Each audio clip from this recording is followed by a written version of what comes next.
Tighter coronavirus restrictions have come into force in Spain. All non-essential workers have been told to stay at home. Because of the pressing situation in Europe, the EU is now proposing a 30-day restriction on non-essential travel. Italy suffered its most deaths in a single day. Spain is the second hardest hit. Cases spike. Some countries are taking radical action by closing borders and imposing mandatory... Things have changed. They've changed dramatically since when we even sent you guys to Madrid. But there's a chance that y'all could get locked out of the US for 60, 90 days. It's weird because we don't know how bad this coronavirus situation is going to get. We just have to hope for the best, I guess.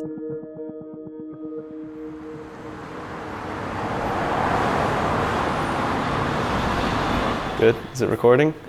Nice. You want like full title? I'm just talking to you. Yep. I am Josh Schmidt. I'm the assistant GM of Complexity Gaming. And for now, I'm sort of like the on-ground manager for the Counter-Strike guys. Yeah, I walked into work on a Friday. Hey Josh. I was like, what? He's like, I want to give you a quick heads up. There's a chance we might need you to go to Europe.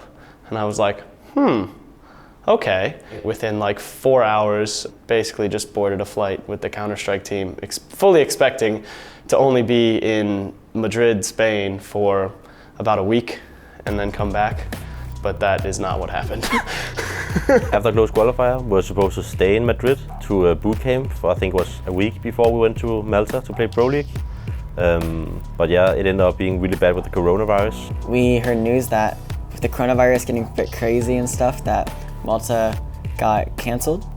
And it's kind of sad for us because we were all excited to play LAN. I think that this event would be really good for our growth. We had to think about where we were going to go after that point, and we had to talk to multiple different organizations and people in Europe to give us accommodations because we kind of had to decide whether we wanted to go back to America or Europe. Once we learned that we could no longer go to Malta, that was all called off and it was entirely online, reached out again to people, and the game plan was to go to Sweden, set up there in Stockholm. So we book a flight, board a flight, in the air.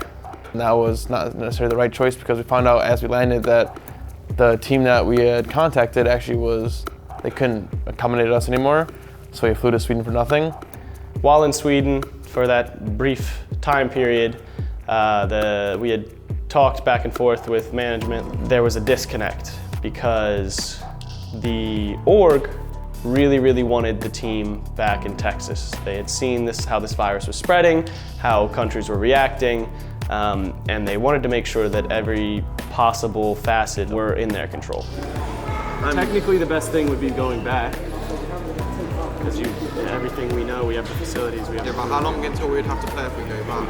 Knowing how easy the group's going to be and our results going into the group and the chance to stay for Pro Finals, Pro League Finals, we should definitely just go stay here. I mean, we might get a harder group somehow, but I think it's better than. The team really wanted to go to Denmark. They thought competition would be better here for practice. They thought the group would be better to play for EPL. And they were pretty much confident that we could set everything up, and I was as well. Real quick. Any major points you can remember, okay? Outside of these ones. We can play EU Pro League. Owen says he feels taken care of. Practice is higher quality, practice is higher quality and allows for a full bonus day before going into Rio. No, not Rio. No, Malta. Malta. Qualifier. We just basically decided that for the benefit of the team and for the result-wise, long term, it would make more sense to stay in Europe, so we didn't end up stuck in America and then couldn't play the tournaments that we wanted to play in Europe. We got a lot of people on the call from our side as well. We got Kyle, Scott, Soren, Matt, and Jason. So because we have so many people on this call, I'd ask that people mute their phones when they're not talking so we don't get that echo. Gotcha. Things have changed. They've changed dramatically since when we even sent you guys to Madrid. There's a chance that y'all could get locked out of the US for 60, 90 days. We don't have anything. We don't have anything in Europe, in America. Europe's gonna get more hairy, so if you guys end up going home, there's no guarantees you can even try to go back where you're going potentially. The ball's out of our court. We don't know at that point. But then we are stuck in the places where Counter-Strike is happening, Matt. After talking to them for a long time, and it was a long time talking, I could see where they were coming from, and I thought it was the right decision. We heard from our Europeans. What about Owen and Will? You guys could get stuck over there. Personally, I'm okay to stay as long as I have to because I realized from the start of joining this team that it's a European-based team and I'm going to be in Europe a lot, so I don't have any reason to go back home right now. I feel super comfortable with being around like this team. I know I'll be taken care of, and my focus is Counter-Strike, and I think if we think that being in Europe is going to be better for us, then that's what I'll do, and I'll be happy. The original plan was to stay there, everyone from the team, but in the end, as the coronavirus got worse, some of the people, we decided like in the team that some of the people would be safer going back home to their families. Peter did that, he went back to London, and Poizon went back to Bulgaria. So we ended up coming here to Denmark, Hydra boot camp facilities, really, really nice. Wanted to go to Copenhagen because Blame lives here. He's like a few minutes away. He comes to work out here at the gym like at night and hang out, which is cool. Then I'm playing from home, and Config is playing from home, Poizon is playing from home, and our coach is also coaching from home. But the Hydra place is very close to me, so I'm coming out and visiting sometimes and stuff, but I was playing from my own home. Yeah, so we played here at Hydra for ESL Pro League. It got moved to online because of the Corona outbreak. It's pretty weird because I've never really played a big tournament like this with so much prestige online. It feels weird, and I'm not gonna say it doesn't feel as serious, but it definitely feels like not the same. I think we definitely had a hard group in the sense that we had both Fnatic and NAVI in it, who's playing really good lately. But I also think there was a group that we definitely could have advanced from. So yeah, I think definitely a tough group, but like something we could have done. So our first match was against Forze. The first map was Dust 2. I think we had a really slow start to that match. We definitely weren't performing individually or as a team like we should have been. Poizon was lagging a lot. He had like 50, 60 ping, which he's not used to. A little bit of an update though. Currently Poizon is experiencing some internet issues, hence the delay. So we will sit and stand idly by. Val went to Bulgaria and he had a host of internet problems that kind of lost us the Forze game, honestly, which is not his fault. It's more of like just like he had bad internet and it just screwed us over. And one of the rounds, it was actually a really important round. A teammate told me that Poizon is like lagged out and he had the bomb, so I killed like the first two, and then I had to go back and kill Poizon to get the bomb. Obo's got no utility to get himself out of this pickle that he finds himself in. And so now, if you're Poizon, oh no, was he dropped down? He had internet problems earlier, for those wondering. That first map of the day, he crashed earlier in Dust 2. I ran back to the bomb site to plan it, and I almost took the 1-on-2. But lost to the 1-on-1, it was kind of depressing. And he's got the info, not only taking down Almeza, but he sees the second man in middle. Flit has a utility to get him out of position, but Obo has got to move. He backs up into the Molotov, going for the fight, and Flit will catch him on the cross. His own molly not saving the day. The whole match, we kept losing close rounds that would have swung the match in our favor, at least economically. And I think that it's really unfortunate. It ended up being overtime on last map, and that was considering like how bad we played, and that we also had a guy literally crashing on the server all the time.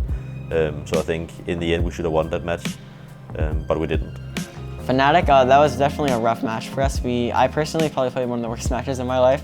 I did not feel good at all that match. Fnatic, we got crushed. It wasn't really a game that we could have won at any point, in my opinion. We just played bad, and it wasn't our day, honestly. So nothing to take away besides, play with more confidence next time, I think. I think it was honestly one of the most disappointing matches for me in my entire career. Not because of the result, because Fnatic is a better team than us, so they deserve to win.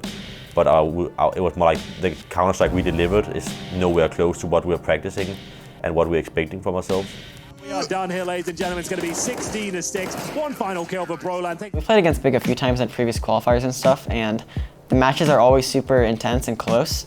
And I think previously they came out on top, but in this series we were confident and we were kind of not necessarily in control, but we kind of knew that we could take the match, and we ended up taking it. And that's a finished game. This is done. This is over. Get him out of here. Send him home. It's surely Big falling apart. Two players dropping in mini with no clue what's going on, trading weapons around, and Antara is the final man to fall. I expected them to be one of our toughest opponents just because they always win against us. It feels like both in practice and when we played them in some qualifiers and stuff. But that was actually surprisingly not easy, but like a little bit more smooth. I remember it was fairly close. I think we won 16-14 in the last map of Dust 2. It's even odds as we head into this retake. Bomb plant found for Rush. Config gets set up over towards Catwalk, and he's looking for this fight. That was intense. I remember even like the last round, it was me in a 1v1, and I was like, I remember like I took a deep breath before I killed him. I was like, and I killed him, so that was a pretty nice feeling. Gives it away, the flash is good, Config stuck, but he still gets the kill. The trade in for Xantares, 27 frags, and he needs just one more to make this overtime. Rush has been spotted on the site. Xantares going away, and Rush will close it out. Jesus, good shit, dude. Jesus Christ. That was very needed for us, because if we would have lost that one, we would have been like out completely. In NAVI was another really intense match. The T half ended up pretty close. We were pretty happy with the result in the T half. A lot of things went our way. I think that was also a tough matchup because we just got owned by them in Blast, I think it was 2 months ago or something like that, where they just ran us over 2-0. But we played NAVI now and we approached the video a little bit differently, so we actually picked Inferno this time, which I don't think they were expecting. We won a lot of close rounds, but the one round specifically that kind of changed the match towards our favor was when we had 3 players left and we gamble stacked A bomb site with like 25 seconds left, and NAVI tried coming A, but they recognized that we were stacking it, so they took the save. 15 seconds. It will be enough if he gets one and he's in the perfect position to do it. Already Blame onto 1. He's pre-firing. He's trying to keep them at bay. Flamey can't get this player off and they're going to fall back. Just like that, Rush surviving could very well have been the outcome to pull home 14th. That was like an important round for us because that would have broke our economy. And then I think we won the next 2 rounds. Symbol's been removed, and the Molotov has actually made things uncomfortable. Hasn't landed perfectly here. It looks like Complexity have done enough. Couple more players to find as Config throws out the flashbang. It's just a formality at this point. Surely they won't be able to get themselves back into it. Just need to buy time. Flash is coming through. USB drawn. Headshots delivered, and it will be 16-14 for Complexity. There was a chance for us to actually win. It wasn't like, oh, we just played horrible and that's the reason why we lost or anything like that. Like, they deserve to win, but we still played decent, so I'm not going to be too mad about that. Yeah, so before we played North, we knew that we had a small chance of making it out of our Pro League group, but we knew that if we took the match, we still had a chance. So we definitely still gave it our all. It was a slim chance. I think it was like 8 different scenarios and one of them could go our way. Even though we would have been out, we would have still played to win. We played pretty confident the whole time. I think people were feeling comfortable. Our energy was high. People were calming well. We took the first map pretty convincingly, I'd say. Occasion being a 1v3, and I don't think he's getting away with this one. He's tucked in the corner. They know he's there. Pretty funny thing happened in Nuke where the Bells on 2v1 in the last round in Nuke, and they thought the bomb was lower the whole time, and he just sat there. 20 seconds. It has to be up heaven to A site.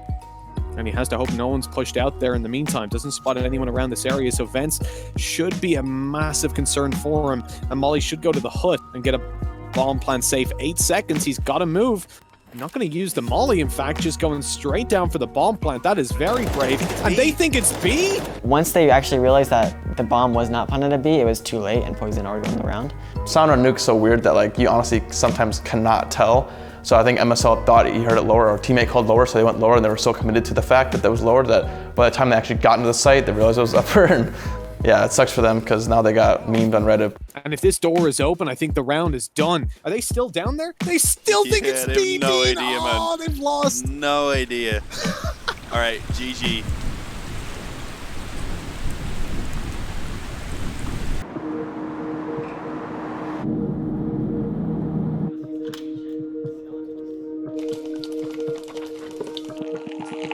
User joined your channel. Maybe it lost, like it's not fully how we like spoke about.